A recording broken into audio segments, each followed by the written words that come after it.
महादेव, मेरे स्वामी, आप मेरे बिना कैसे रहेंगे? मैं नहीं रहूंगी तो इन पौधों का ध्यान कौन रखेगा? आपके लिए अपने हाथों से भोजन बनाना मेरे लिए किसी साधना से कम नहीं था महादेव। अब कौन करेगा आपकी ये सेवा? आपके इस पूजा स्थल को नित्य मैं अपने हाथों से सजाती थी। अब ये कार्य कौन करेगा महादेव?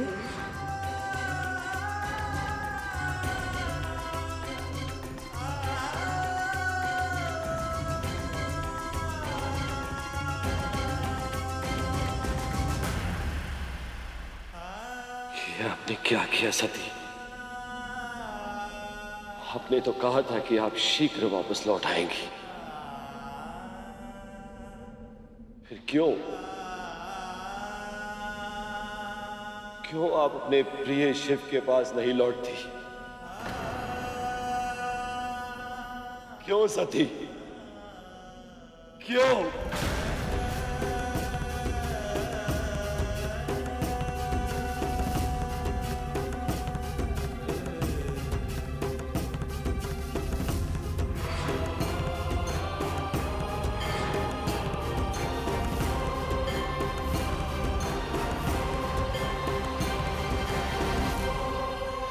दोष दक्ष का है प्रभु।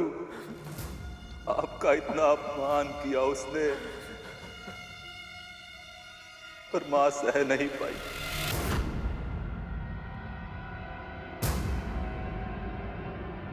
हाँ प्रभु, जब उसने हमें श्राप दिया हम चुप रहे थे। जब उसने आपको श्राप दिया था हम फिर भी अपनी मर्यादा का पालन करते रहे। और अब उसने हमारी मां को छीना है प्रभु।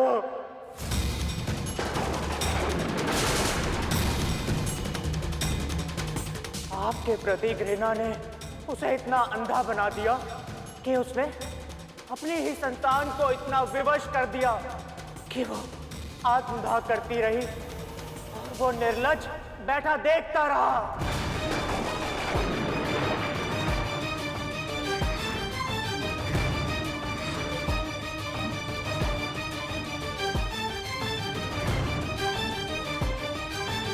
उस अपराधी के दुष्कर्मों का दंड अवश्य मिलेगा।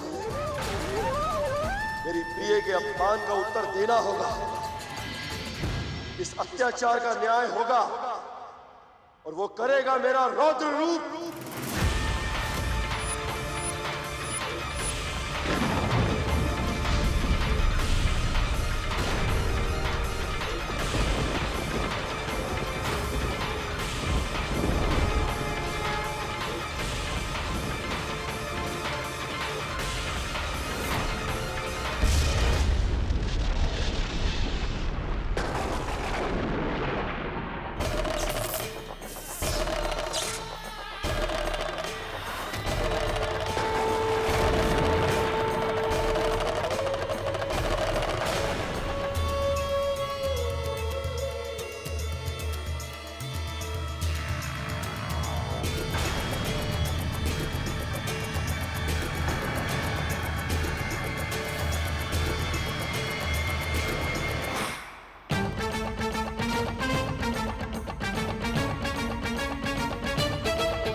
वीरभद्र, भद्रकाली,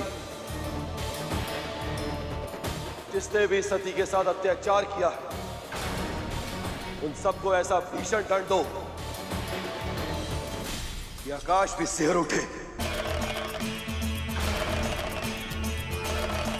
धरती कांप जाए और ये ब्रह्मांड डोल उठे और वो अभिमानी संसार के लिए एक उदाहरण बन जाए। जाओ, प्रतिशोध लो।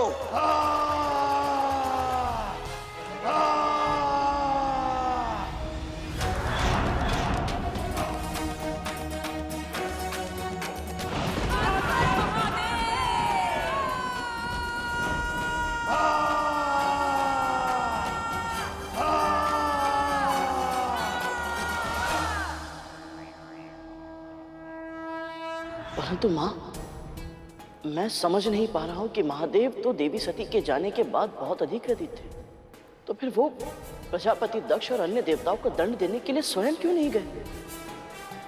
उन्होंने अपनी जटाओं से वीरभद्र और भद्रकाली को उत्पन्न ही क्यों किया? क्योंकि महादेव की करुणा अथाह, उनके हृदय में दया का सागर लहराता है। उस भीषण मानसिक संताप की अवस्था में उन्होंने अपने कष्ट से अधिक दूसरों के कल्याण के बारे में सोचा।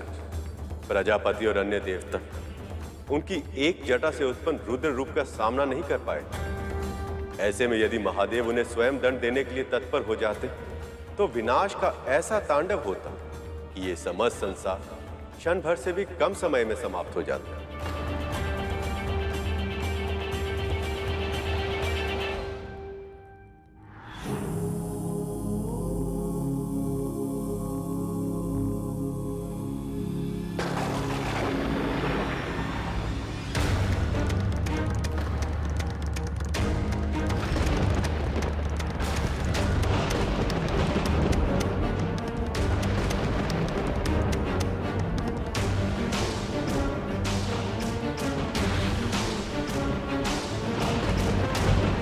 ये तो अपशकुन है, बहुत अशुभ है ये। हे भगवान, अब क्या होने वाला है? महाराज, आप प्रजापति दक्ष हैं। इन अशुभ लक्षणों से, इन अपशब्दों से आपको भयभीत होने की कोई आवश्यकता नहीं है। भृगु ऋषि कैसी बात कर रहे हैं? ये किसी भयानक अनहोनी का आभास है।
देवता और ऋषिगण भय से व्याकुल हैं।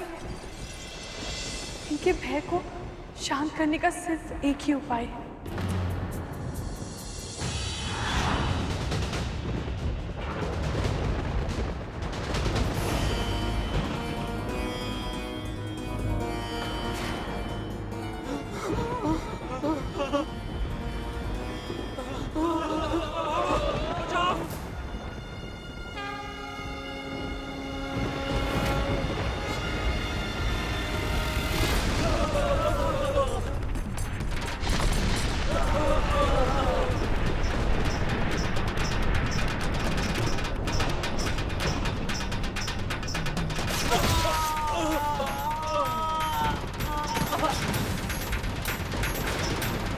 महादेव का ये रुद्र रूप कहीं समस्त सृष्टि का विनाश ना कर दे।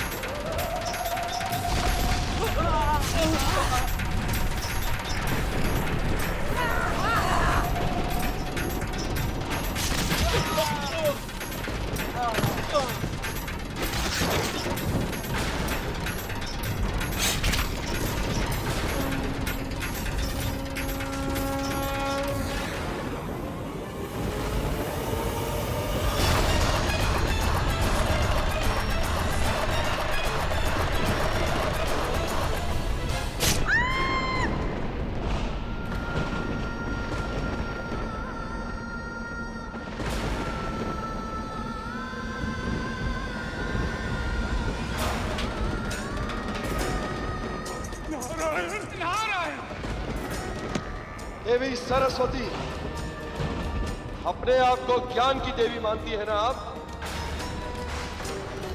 इस संसार के सभी प्राणियों को सही मार्ग दिखाने का उत्तरदायित्व है आपका। उसके पश्चात भी आपने इन पापियों का साथ दिया। ये अपमान पर्याप्त नहीं है, आपको इसका अधिक कड़ा दंड मिलेगा।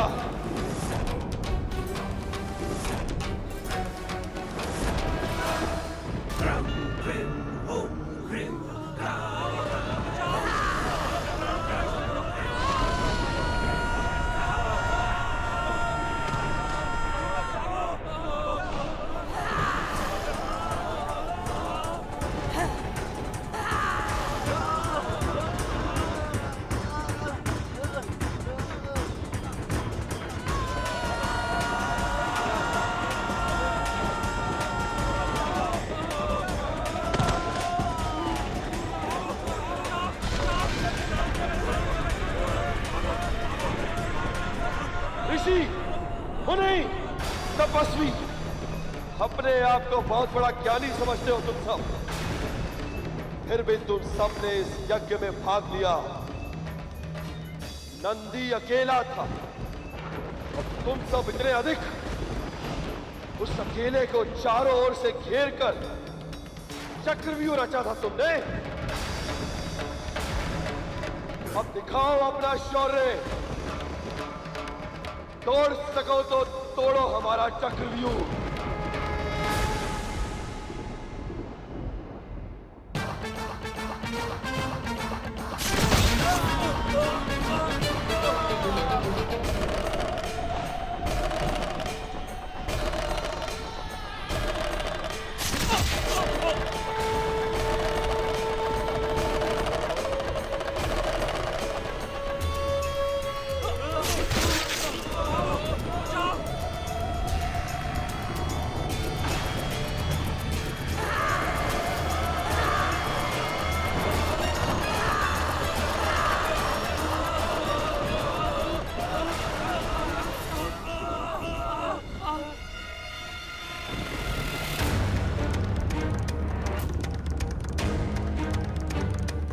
ये रक्त की वर्षा,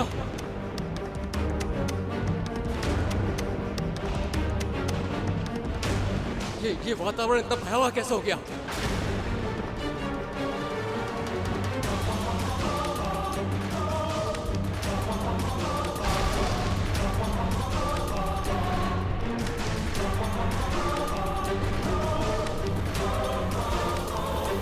चंद्रदेव, महादेव ने तुझे अपने शीश पर बिठाया था।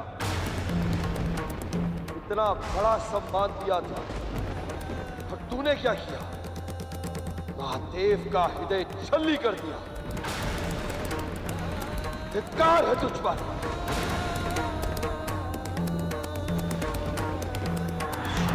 कहां भाग रहे हैं यज्ञदेव?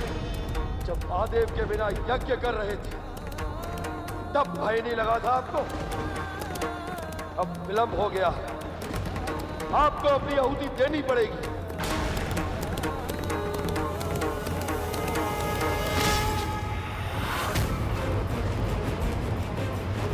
इतने सारे देवता मिलकर भी इन दोनों का सामना नहीं कर पा रहे। हे प्रभु, अब मैं क्या करूं? महर्षि भृगु, पुरोहित का कार्य होता है अपने यजमान को उचित अनुचित का भेद बताना, पर जो अधर्म करने के लिए उकसाए, महादेव के अपमान पर मौन हो जाए, वो पुरोहित नहीं पापी होता है। पापी।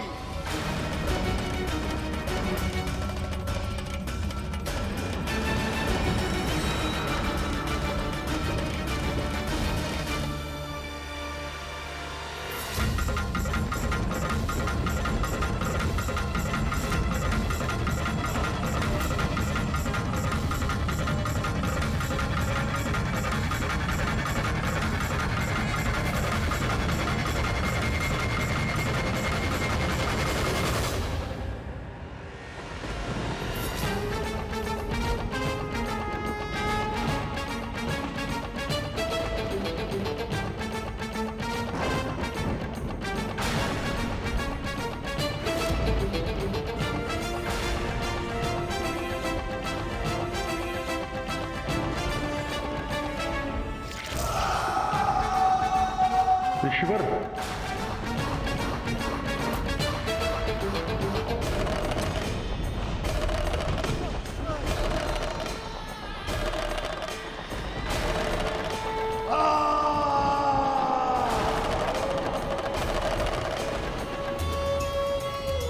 शिवद्रोही को दसों दिशाएं मिलकर भी आश्रय नहीं दे सकती दक्ष।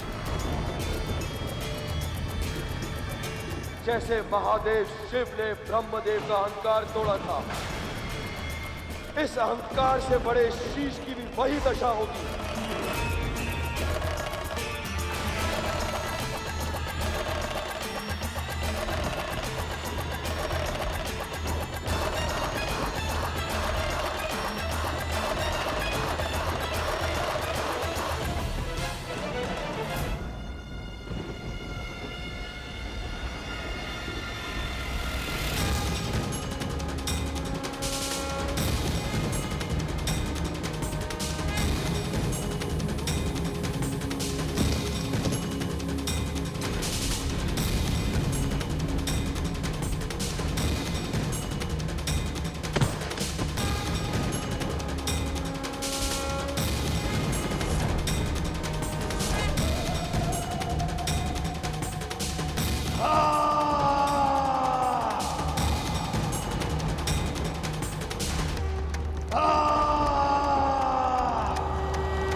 दक्ष के शीश को भस्म करने के बाद भी वीरभद्र का क्रोध शांत नहीं हुआ।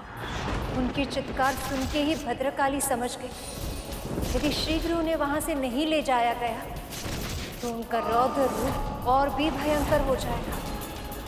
और तब वो उन्हें लेकर गोदावरी नदी के किनारे आ गई और उस बहते हुए जल में उन दोनों ने अपने रक्त रंजित अस्त्रों को धोए। उन अस्त्रों ने इतना रक्त पिया था कि उनके स्वच्छ होते होते ऐसा लगने लगा जैसे वह जल की नदी नहीं रक्त की नदी बह रही। ये देखकर भद्रकाली तो शांत हो गई, पर वीरभद्र नदी के उस लाल रंग को देखकर और भी उग्र होने लगे।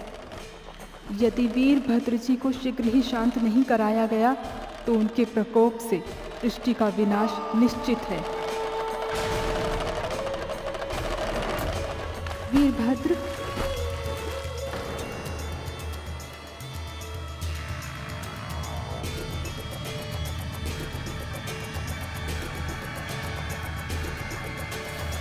देवी भद्रकाली इतनी शीघ्र इतनी शांत कैसे हो गई? उन्हें शांत देखकर मुझे भी विचित्र शांति का आभास हो रहा है।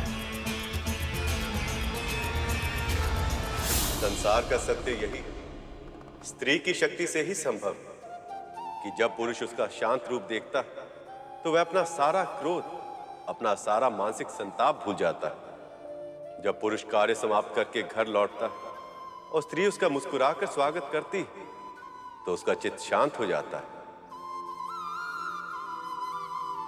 यदि स्त्री प्रसन्न है तो जीवन की फुलवारी में सुख की सुगंध अपने आप फैलने लगती है। वीरभद्र और भद्रकाली की इच्छा का मान रखते हुए स्वयं ब्रह्मदेव वहां प्रकट हुए और उन्होंने उन दोनों का विवाह संपन्न किया।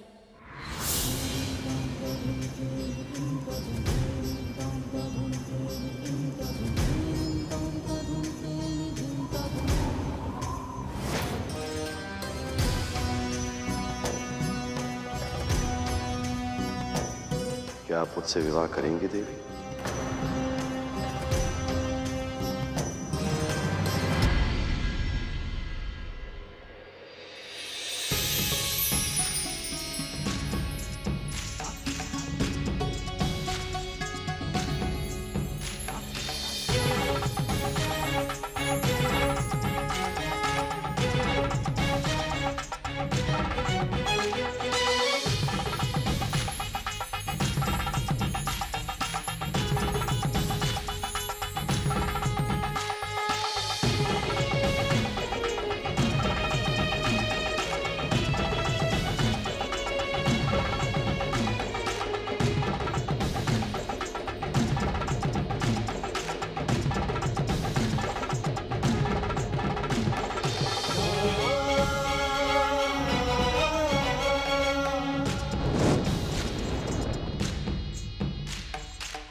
गोदावरी के इस मनोरम तट पर,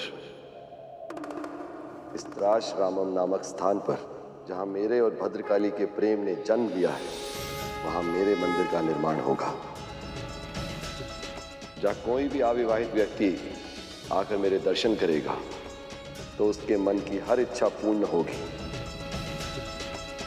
और उसका विवाह भी शीघ्र ही होगा।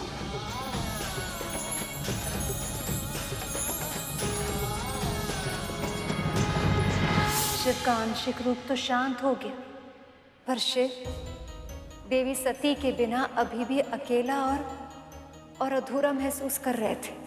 वो अपनी मन की व्यथा से ना तो उभर पा रहे थे और ना ही उसे व्यक्त कर पा रहे थे। कैलाश में व्याप्त उस शांत सन्नाटे में भी इतना कोलाहल होगा, इसकी कल्पना करना भी बहुत कठिन है।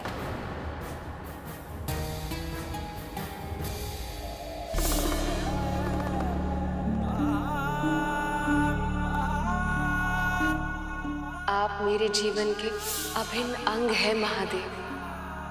अब मैं भी आपके जीवन का अभिन्न अंग बनना चाहती हूँ।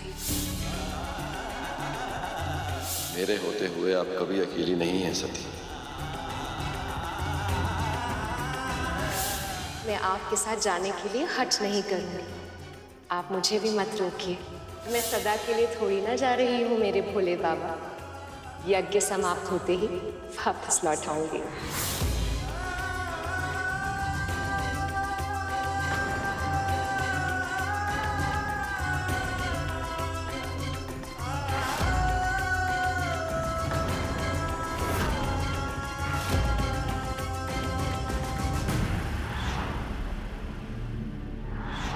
मुझे क्षमा कर दीजिए सखा, मैं उनकी रक्षा नहीं कर पाया।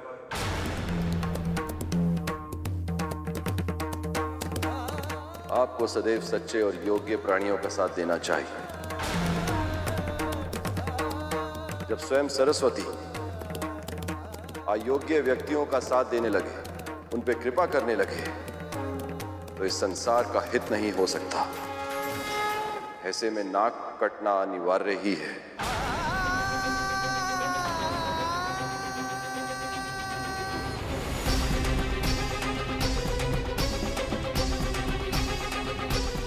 मुझे क्षमा कर दीजिए प्रभु, मुझे क्षमा कर दीजिए।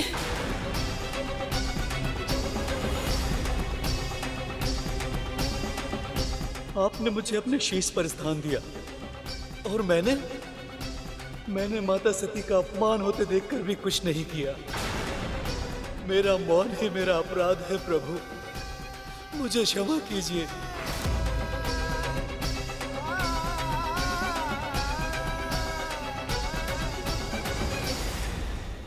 जब भगवान स्वयं किसी को उच्च स्थान दे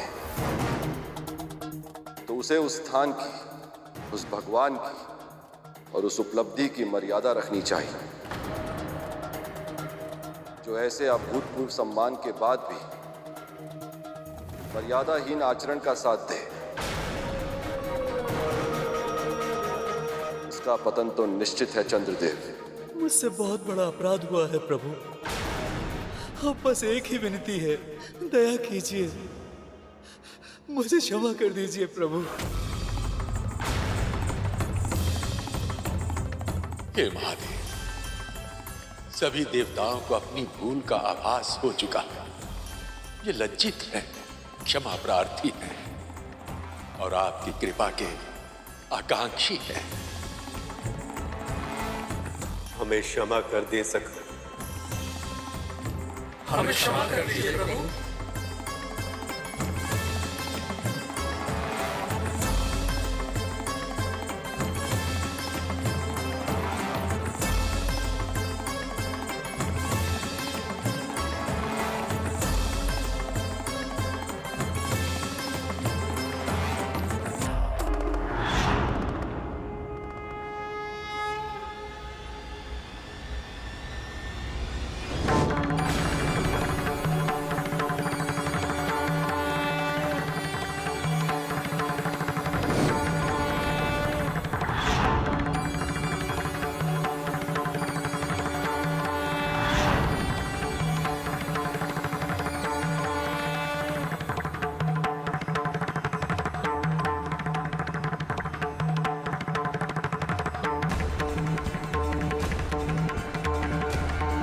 आप कृपा निधान है महादेव, करुणा के सागर हैं आप। आपकी सदा ही जय हो। आपकी सदा ही जय हो। आपकी सदा ही जय हो। आपकी सदा ही जय हो।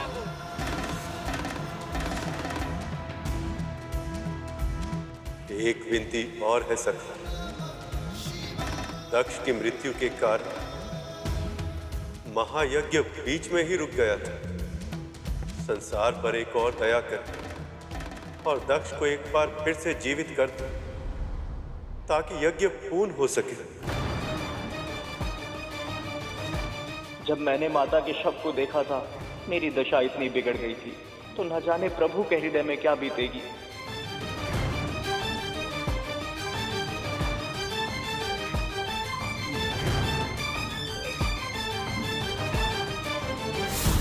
परंतु प्रभु आप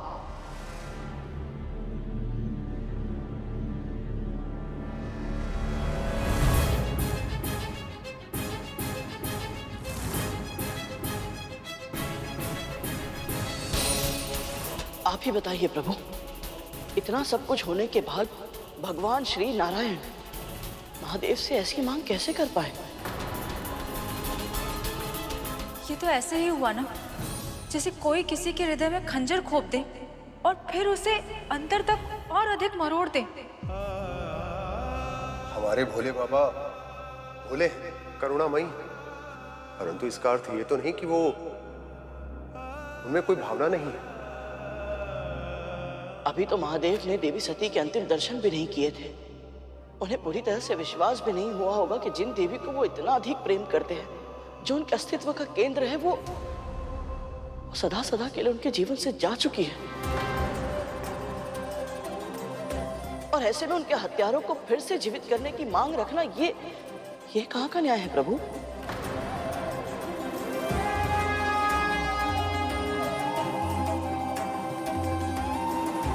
हम मानवों और महादेव के बीच यही अंतर है। जब हमारे साथ कुछ बुरा होता है तो हम हमारे अतिरिक्त किसी और के बारे में सोच ही नहीं पाते,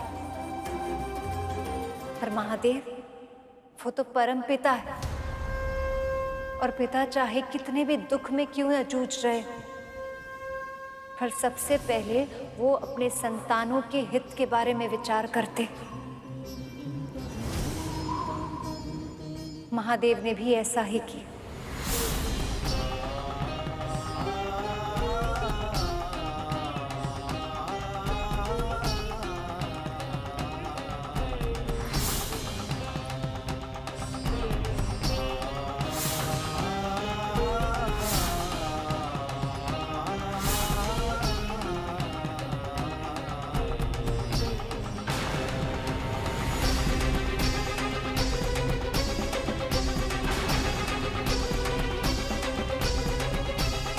क्षमा महादेव, क्षमा। मैं वो मूढ़मती माँ हूँ जो ना तो अपनी पुत्री को पहचान पाई और ना ही अपने दामाद का सम्मान कर पाई। मैं माँ होने का कर्तव्य नहीं निभा पाई और आज इस अपराध का बहुत कड़ा दंड मिला है मुझे। पर सत्य तो ये है, इस दंड के योग्य हूं मैं, किंतु हे महादेव, एक पत्नी होने के रूप में मैंने अपने पति की अर्धांगिनी होने का पूरा प्रयास किया है। सच्चे अर्थों में सदैव उनका साथ दिया, अपना कर्तव्य पूरी निष्ठा से निभाया है मैंने, और इसीलिए एक सुहागिन होने के नाते मैंने आज तक जो भी पूजा अर्चना, जप व्रत तप किए, उनका फल दीजिए मुझे महादेव। मेरे पति को पुनः जीवित कर दीजिए, पुनः जीवित कर दीजिए।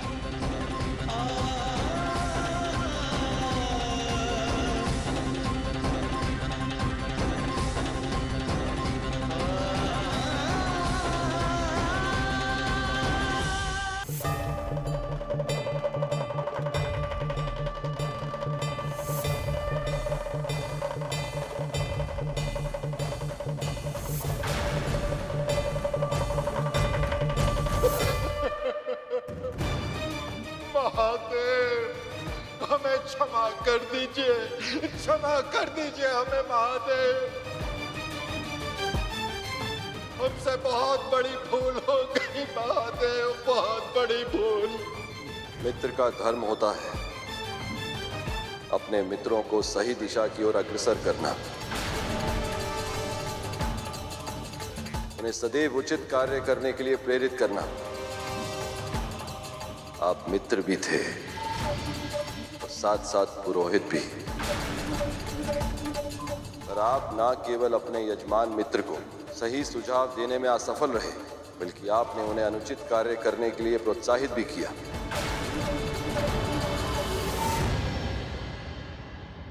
उसी का दंड मिला है आपको महर्षि। ऋषियों की दाढ़ी ज्ञान का प्रतीक होती है। आपके अपराध के कारण आप वो भी गवा बैठे।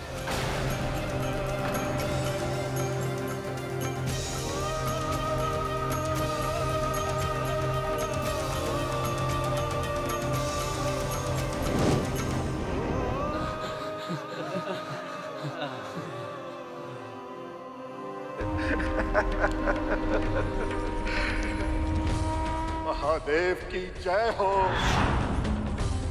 आपकी सदा ही जय हो। महादेव की जय हो, आपकी सदा ही जय हो। महादेव की जय हो।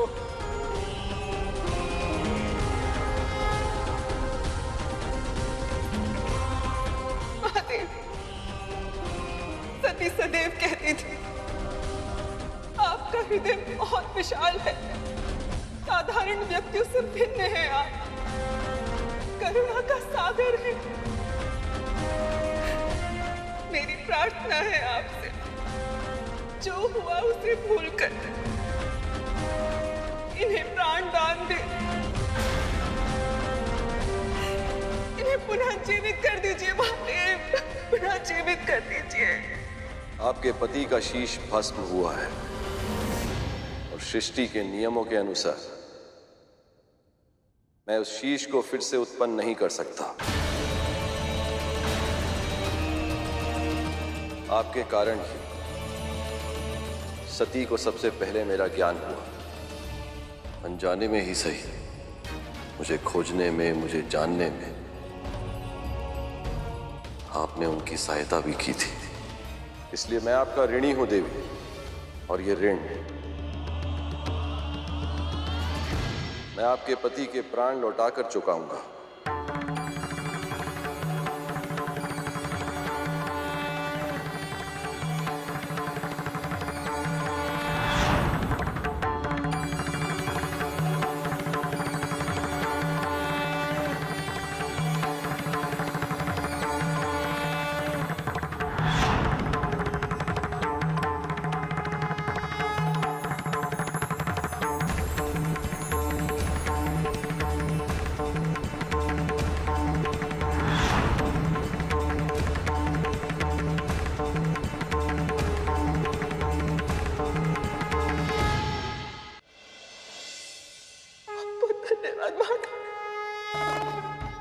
महादेव, प्रणाम स्वीकार करें। मुझ मूर्ख को, मुझ नराधम को क्षमा कर दीजिए प्रभु। आप प्रजापति दक्ष हैं। इस संसार के प्रति आपका योगदान अकल्पनीय है, क्योंकि आपने ही जीवन का आचार संहिता का निर्माण किया है। ध्यान, पूजा, जप, व्रत, इन सभी नियमों का निर्माण करके आपने समाज को नियम और अनुशासन भी सिखाया है। तो सदैव स्मरण रहे प्रजापति, जब अधिक शक्ति होती है तो दायित्व और भी बढ़ जाता है। आपने सदैव पशु जाति को तुच्छ दृष्टि से देखा। आज उन्हीं में से एक ने आपको नवजीवन का दान दिया है। इसी कारण आपको क्षमा उसी से मांगनी चाहिए जिसका आपने सदैव अपमान किया है।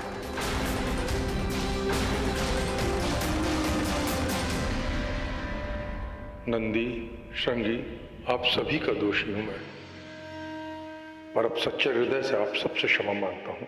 कृपया मेरा अपराध क्षमा कर दीजिए।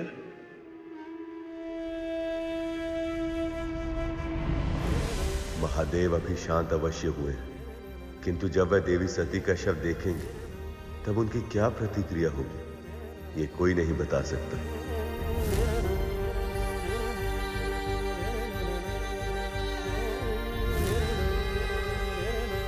यदि देवी सती के शव को देखकर पुनः महादेव का क्रोध जागृत हो तो इस सृष्टि के महाविनाश को रोकना असंभव हो जाएगा। सती,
सती।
सत्य तो ये है महादेव कि आपके बिना मेरा मन नहीं लगता।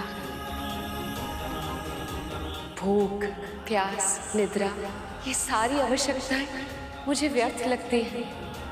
महादेव, देवी सती के शव को लिए कहाँ जा रहे हैं? ना जाने अब क्या नया संकट आएगा इस सृष्टि पर।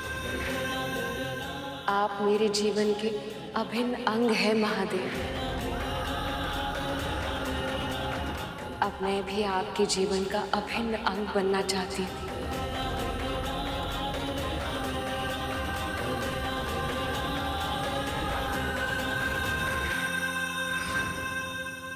पर बहन, एक बात समझ नहीं आई, जब भोले बाबा ने सबको ठीक कर दिया तो फिर सती को काहे ठीक ना किया? क्योंकि देवी सती ने घोषणा की थी कि वो दक्षायनी रूप में जीवित नहीं रहना चाहती थी। बिना आमंत्रण के अपने पिता के घर आने का हट करके जो उन्होंने अपराध किया था, उसके लिए उन्होंने अपने लिए यही दंड चुना था। ऐसे में महादेव को उनकी इच्छा का सम्मान तो करना ही था।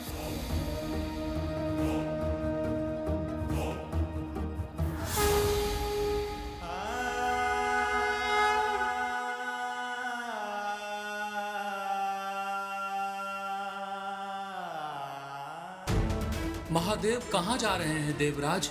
इस प्रश्न का उत्तर न तो मेरे पास है, न ब्रह्मदेव के पास, न प्रभु विष्णु के पास, और ना ही स्वयं इनके पास।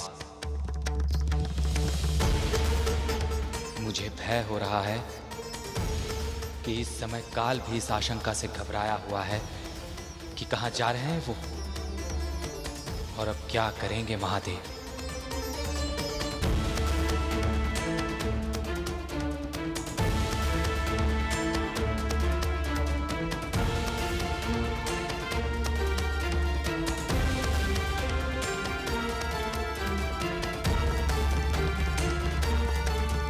अब तक मैंने केवल अर्पण किया है, पर अब स्वयं को समर्पण करना चाहती हूँ। मैं आपको अपना पति परमेश्वर मान चुकी हूँ महादेव।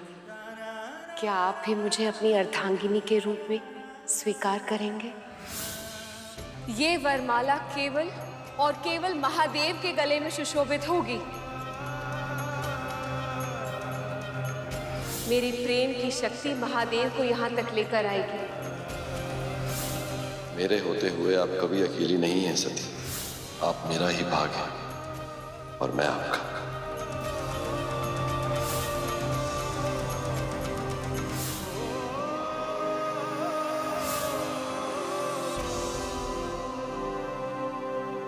मुझे क्षमा कर दीजिए प्रिय।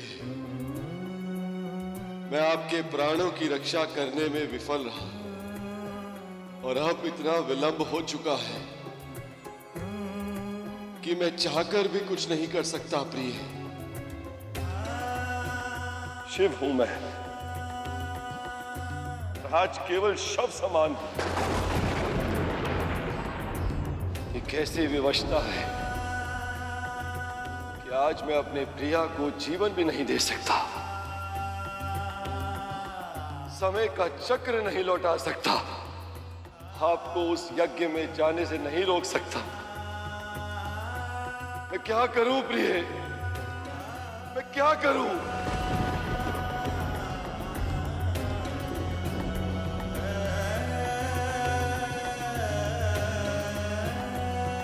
महादेव, मेरे स्वामी,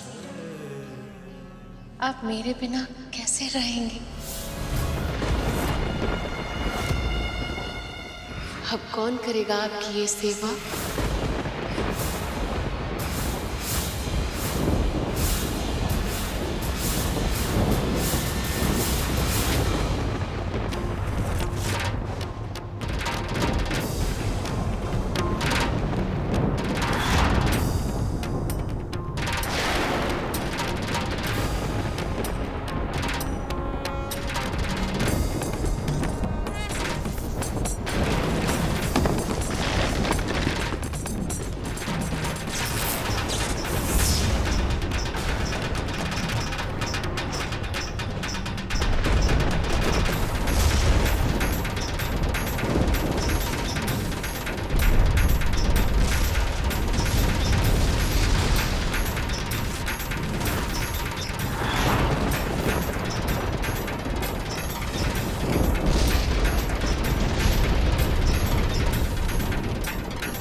देवी सती से विरह के वियोग में महादेव कितने वर्षों से तांडव नृत्य करके अपना दुख प्रकट कर रहे हैं।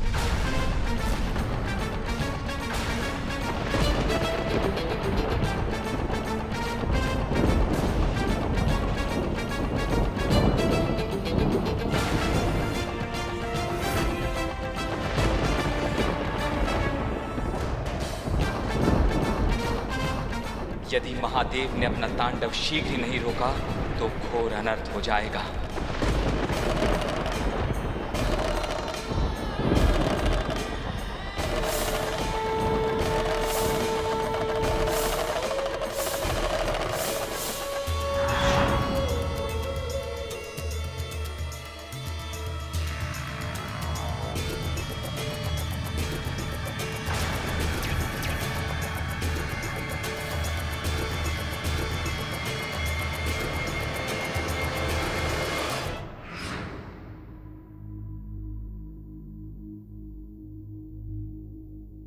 महादेव के तांडव नृत्य के माध्यम से उनके मन की उस व्यथा को कथा के रूप में कह रहा था, जो वो स्वयं अपने शब्दों में कहने के लिए असमर्थ थे। सदैव स्थिर और अनासक्त रहने वाले महादेव भी देवी सती के जाने के बाद जैसे अपना संतुलन ही खो बैठे। कई वर्षों तक वे बिना रुके तांडव करते ही रहे।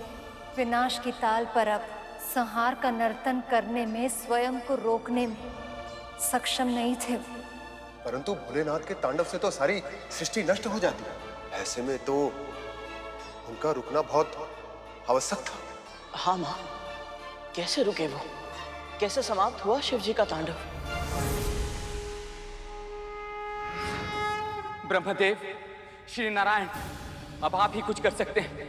कुछ कीजिए, कोई भी उपाय कीजिए, पर महादेव को मृत्यु और विनाश का ये महाभयानक नृत्य करने से रोक लीजिए प्रभु। महादेव तो सदैव मोह माया से परे रहते, किंतु इस समय वह भी देवी सती के मृतदेह से मोह लगाए बैठे। दुख की अधिकता से माया में उलझ गए हैं। वह ये भूल गए कि शरीर तो नश्वर, देवी सती तो पहले से ही उनमें विलीन हो चुकी। तो फिर उन्हें ये स्मृति दिलानी होगी। पर नारायण, शक्ति के बिना शिव को रोक पाना संभव कैसे होगा?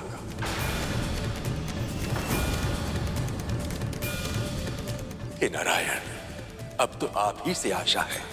आप ही हैं जो इस समस्या का समाधान निकाल सकते हैं।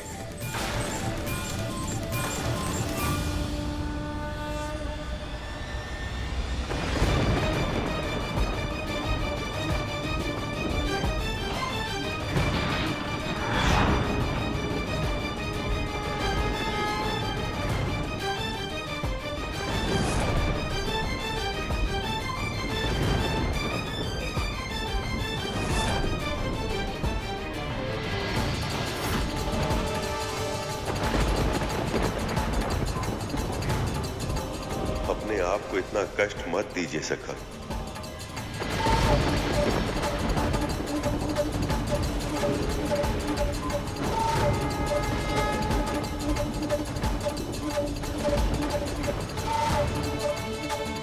हे सखा, मुझे क्षमा करिए। इस सृष्टि की सुरक्षा के लिए मुझे ये करना पड़ रहा। इसके सिवा मेरे समक्ष और कोई विकल्प नहीं।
मुझे क्षमा कर दे महादेव। आपके तांडव के कारण संसार का विनाश हो रहा था, इसलिए प्राणी मात्र की रक्षा के लिए मुझे इतने कठोर निर्णय का आश्रय लेना पड़ा। देवी सती के देह के विभाजित खंड जहां जहां गिरे, वो सभी स्थान आज से शक्ति पीठ के नाम से जाने जाएंगे।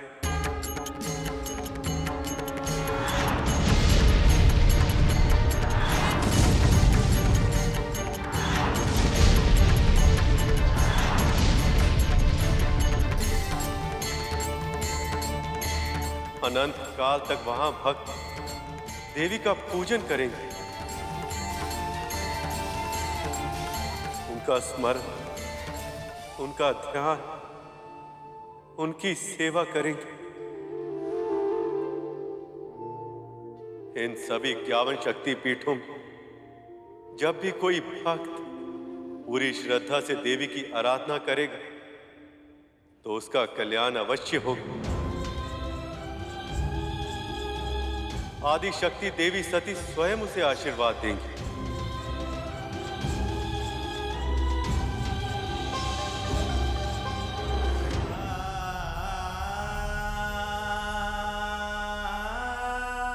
हमारा साथ बस इतना ही था महादेव। आपकी छवि को अपने हृदय में बसाकर आपसे विदा ले रही हूँ। हो सके तो मुझे क्षमा कर दीजिएगा। देवी सती के देह के अनेक भागों में बट जाने के बाद उनका तांडव तो रुक गया था, पर शिव फिर से सामान्य नहीं हो पाया। संसार से विरक्त होकर वो गहन समाधि में लीन हो गए।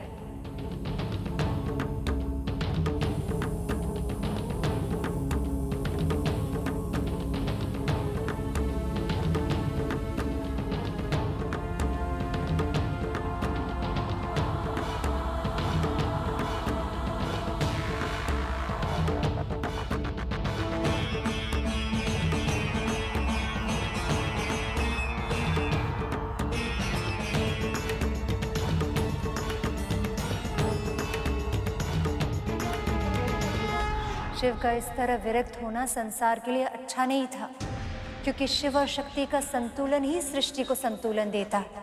जब वो दोनों एक दूसरे से दूर हो गए तो सृष्टि शक्ति विहीन हो जाती है, पाप बढ़ने लगता है, बुराई प्रकट होने लगती है और विनाश निश्चित हो जाता है। इस बार भी शिव और शक्ति के अलग होने का परिणाम शीघ्र ही दिखने लगा। असुरों को फिर से उभरने का अवसर मिलने लगा। ऐसा ही एक महाशक्ति असुर था, तारकासुर।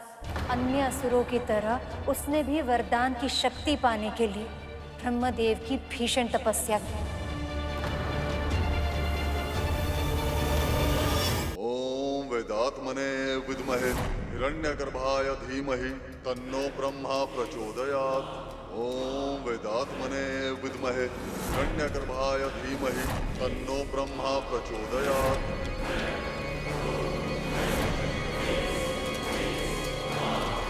ओम वेदात्मने विद्महे हिरण्यगर्भाय धीमहि तन्नो ब्रह्मा प्रचोदयात्। तुम्हारी तपस्या पूर्ण हुई तारकासुर।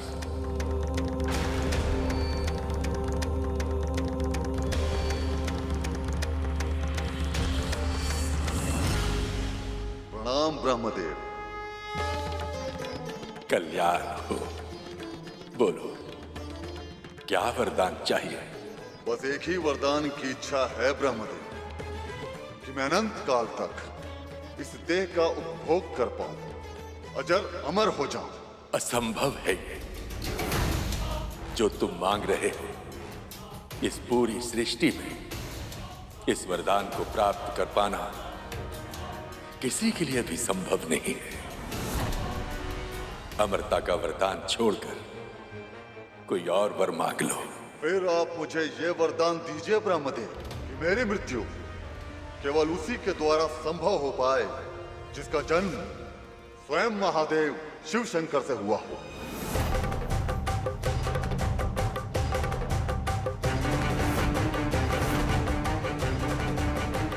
तथास्तु। अर्थात जो मेरी कामना थी वो पूर्ण हो ही गई।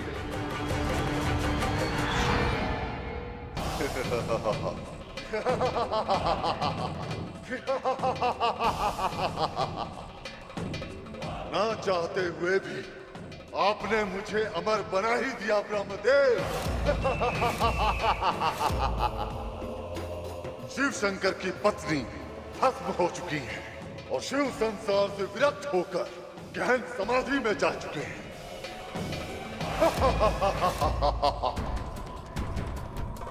ऐसे में उनके पुत्र का जन्म होगा भी तो कैसे? और जो जन्म ही नहीं लेगा वो मुझे मारेगा कैसे?